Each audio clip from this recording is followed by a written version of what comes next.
നവാസിക്കയുടെ കൂടെ കുറച്ച് സമയത്തിലെങ്കിലും ഒന്ന് സ്പെൻഡ് ചെയ്യാൻ ഒരു അവസരം ലഭിച്ചിരുന്നു. അപ്പോൾ ടിക്കറ്റൊക്കെ ലൊക്കേഷനിൽ ചെല്ലുമ്പം മേക്കപ്പ് ആർട്ടിസ്റ്റ് മുതൽ എല്ലാവരും ഇപ്പോൾ തയ്ക്കാനിരിക്കുന്ന ആളുകളാണെങ്കിൽ പോലും അദ്ദേഹം മരിച്ചതിന് ശേഷമല്ല, മരിക്കുന്നതിന് 3 ദിവസം മുമ്പുള്ള സംഭവമാണ്. നവാസിക്കയെക്കുറിച്ചാണ് അവിടെ. അപ്പം നമ്മൾ തന്നെ അവിടെ 3 പേരുള്ള ഒരു ഷൂട്ടായിരുന്നു. അതായത് അഭിനയിക്കാൻ വേണ്ടി 3 പേരേ ഉള്ളൂ. അപ്പോൾ നമ്മളിങ്ങനെ ബോറടിച്ചതപ്പം ഈ തയ്ക്കാനിരിക്കുന്ന ആളുകളുടെ അടുത്ത് ഇത് ബോറ് സെറ്റാണല്ലോ എന്ന് ചോദിച്ചപ്പോൾ തന്നെ അവർ പറഞ്ഞു, എടാ നവാസിക്ക 2 ദിവസം മുമ്പുണ്ടായിരുന്നു, ആ സെറ്റിൽ വരണമെന്നുള്ള രീതിയിൽ അവർ ഭയങ്കര അത്രയും മിസ് ചെയ്യുന്നെന്നുള്ള രീതിയിൽ. നവാസിക്ക മരിച്ചതിന് ശേഷമല്ല, 3 ദിവസം മുമ്പത്തെ കേസാണ് പറയുന്നത്. അത് കഴിഞ്ഞ് ചോറ്റാനിക്കരയിൽ പ്രകമ്പനത്തിൻ്റെ ലൊക്കേഷനിൽ പോകുന്ന സമയത്തും എല്ലാവരോടും, അപ്പം ഞാനടക്കമുള്ള അവിടെ വന്നിരിക്കുന്ന എല്ലാവരോടും പുള്ളി സംസാരിച്ച രീതിയൊക്കെ, ഞങ്ങൾ തിരിച്ച് റൂമിൽ വന്ന് ഫോൺ എടുത്ത് നോക്കുമ്പോൾ ഇത് കണ്ട നിമിഷം എൻ്റെ അടുത്ത് പറഞ്ഞ ആളെ വിളിച്ചത് നമ്മൾ ഫസ്റ്റ് വിളിക്കുന്ന തെറിയാണ് വിളിക്കുന്നത്, ഇത്ര നേരം കണ്ടുകൊണ്ടിരുന്ന ഒരാളെന്നുള്ള രീതിയിൽ. അപ്പോൾ എന്തായാലും നവാസിക്കയോടുള്ള ഒരു ട്രിബ്യൂട്ട് പോലെ തന്നെയാണല്ലോ ഈ ഒരു ഇത്. അപ്പോൾ അത് നിങ്ങൾ ഒരു OTTയിലേക്ക് ആ ഒരു പണത്തിന് വേണ്ടി ശ്രമിക്കാതെ ഒരു യൂട്യൂബിലിട്ട ആ ഒരു ശ്രമത്തിന് ഞങ്ങളുടെ ഭാഗത്തു നിന്ന് എല്ലാവിധ സപ്പോർട്ടും എന്തായാലും തീർച്ചയായിട്ടും ഞങ്ങളുടെ ഭാഗത്തുനിന്ന് ചെയ്യാൻ കഴിയുന്ന തരത്തിലുള്ള എല്ലാ സപ്പോർട്ടും തീർച്ചയായും ഉണ്ട്. നിങ്ങൾ ഈ സിനിമ റിലീസിന് മുമ്പുണ്ടായിരുന്ന പ്രസ് മീറ്റിലും വന്നവരൊക്കെ തന്നെയാണ് ഇവിടെ ഇരിക്കുന്നത്. അപ്പോൾ ഞങ്ങളാൽ കഴിയുന്ന എല്ലാ സപ്പോർട്ടും ഞങ്ങളുടെ ഭാഗത്തു നിന്ന് ഉണ്ടാകും എന്നുള്ള ഉറപ്പ്. ചോദ്യം എനിക്കൊന്നും ഇപ്പം മനസ്സിൽ വരുന്നില്ല. നിങ്ങൾ പറഞ്ഞു ഞങ്ങളുടെ സെറ്റിലും ഈ നവാസിക്ക, കാരണം ആർട്ടിസ്റ്റ് വാല്യൂ ഉള്ള ആള് എന്നുള്ള രീതിയിൽ ഞങ്ങളുടെ സിനിമ കംപ്ലീറ്റ് പുതുമുഖങ്ങളെ സിനിമ കാണുമ്പോൾ എനിക്കറിയാം. 4 ആള്, അജീഷ് ജോണും നവാസ്കയും രഹനായും സിനോജ് വർഗീസും മാത്രമാണ് ഇത്ര ആർട്ടിസ്റ്റ് സിനിമയിൽ മുൻപ് അഭിനയിച്ച ആൾക്കാരുള്ളൂ. ബാക്കി എല്ലാവരും ഓൾമോസ്റ്റ് പുതുമുഖങ്ങളാണ്. അപ്പോൾ ഞങ്ങൾക്കൊക്കെ ഭയങ്കര പ്രചോദനവും ഇക്കാരണം ഒരിക്കലും നടനാണെന്ന രീതിയിലൊന്നും പുള്ളി നമ്മളോട് അങ്ങനെ പെരുമാറുക എല്ലാവരും ഭയങ്കര കമ്പനിയാണ്. ഇപ്പോൾ ഓരോരുത്തർക്കും ഒരു സങ്കടം വന്നതാണ്.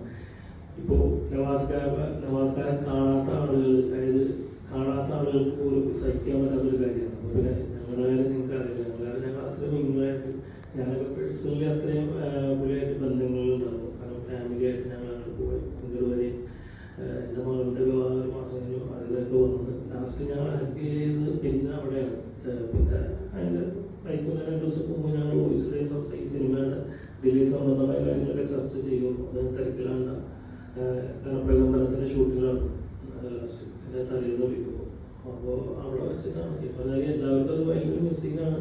പിന്നെ അതിനകത്തൊരു കാര്യം പറയുന്നത്, നവാസിക്കക്ക് സത്യം പറഞ്ഞാൽ ആ ഒരു സിനിമ തന്നെ പറഞ്ഞാണ്. കാരണം ആ സിനിമ കഴിഞ്ഞതിന് ശേഷം നല്ല നല്ല ക്യാരക്ടർ റോളിലേക്ക് വന്നുകൊണ്ടിരിക്കുന്ന സമയമാണ്. പ്രകമ്പനത്ത് നല്ല വേഷം, ഭയങ്കര ആചാരമാണ് പുള്ളിയുടെ, നല്ല വേഷമാണ്. അതുപോലെ ടിക്കിറ്റാക്കയിലും ഭയങ്കര ഒരു വ്യത്യസ്തമായിട്ടുള്ളൊരു വേഷമാണ്. ഭയങ്കര പ്രതീക്ഷയോടെയൊക്കെ ആള് വന്നാണ്. എന്തോ ടിക്കിറ്റാക്കയിലായാലും പ്രകമ്പനത്തിലായാലും നമ്മൾ കണ്ട് കുറച്ച് സീനെ കണ്ടോളെങ്കിൽ പോലും റീപ്ലേസ് ചെയ്യാൻ അവർ നന്നായി ബുദ്ധിമുട്ടും എന്ന് തന്നെയാണ് എൻ്റെ ഒരു വിശ്വാസം. കാരണം ടിക്കിറ്റാക്കയിലൊക്കെ നമ്മൾ പ്രതീക്ഷിക്കാത്ത രീതിയിലുള്ള ഒരു പരിപാടികളാണ് ആ ടിക്കിറ്റാക്കയുടെ മൊത്തം പടം പോകുന്നത്. അതുപോലെ തന്നെ പ്രകമ്പനത്തിലും ആ ഒരു പെർഫോമൻസ് എങ്ങനെ ഇവരിത് റീപ്ലേസ് ചെയ്യുമെന്നാണ് ഞാൻ ആലോചിക്കുന്നത്, 2 സിനിമയും. അതാണ് എനിക്ക് ഭയങ്കര, കാരണം പേഴ്സണലി എനിക്ക് അവരെയൊന്നും അറിയില്ല. അത് അയക്കാളെ സീൻ അത് നല്ല രീതിയിൽ തന്നെ പ്രസന്റ് ചെയ്യാൻ അവർക്ക് സാധിക്കട്ടെ, അതിന് എല്ലാ സാഹചര്യവും ഉണ്ടാവട്ടെ എന്ന് ഞാൻ അതിയായിട്ട് ആഗ്രഹിക്കുകയാണ്. ഈ മലയാള സിനിമ വേണ്ട വിധം ഉപയോഗിക്കാത്തൊരു നടനാണെന്ന് തോന്നുന്നുണ്ടോ? കാരണം നമ്മൾ കൂടുതലായിട്ട് കണ്ടില്ല, ഇതിൽ അഭിനയം തന്നെ നമുക്കറിയാം. കൂടുതൽ പണ്ട് ചെയ്തിട്ടുള്ള കാര്യങ്ങൾ ഇപ്പോഴും ഭയങ്കരമായിട്ട് സോഷ്യൽ മീഡിയയിൽ കാണണം. ഇപ്പോൾ വീണ്ടും ചർച്ചകൾ കാണാം, അല്ലെങ്കിൽ മീമായിട്ട് അദ്ദേഹത്തിൻ്റെ കോമഡികൾ വീണ്ടും കാണാം. അതാണ് ഉപയോഗിക്കാത്ത രീതിയിൽ തോന്നിയിട്ടുണ്ടോ ഇത്? എന്താണെന്ന് വെച്ചാൽ ഓരോരുത്തരുടെ വ്യക്തിത്വമാണ്. കാരണം നവാസ്കാരെ ഞാൻ കുറച്ച് നാളോട് മനസ്സിലാക്കിയ കാര്യം, നവാസ്ക ഒരാളോട് ഒരു അവസരം ചോദിക്കുന്നതാണ്. ഒരു അഭിമാനിയാണ്. കാരണം എനിക്കൊരു, കാരണം ഒരു സഹപ്രവർത്തകർ പോലും സിനിമ പഠിച്ചുകൊണ്ടിരിക്കുമ്പോൾ അതിനകത്ത് ഒരു വേഷം എനിക്ക് ഇതാക്കിയിരുന്നോ അതൊന്നും ചോദിക്കാനാണല്ലോ.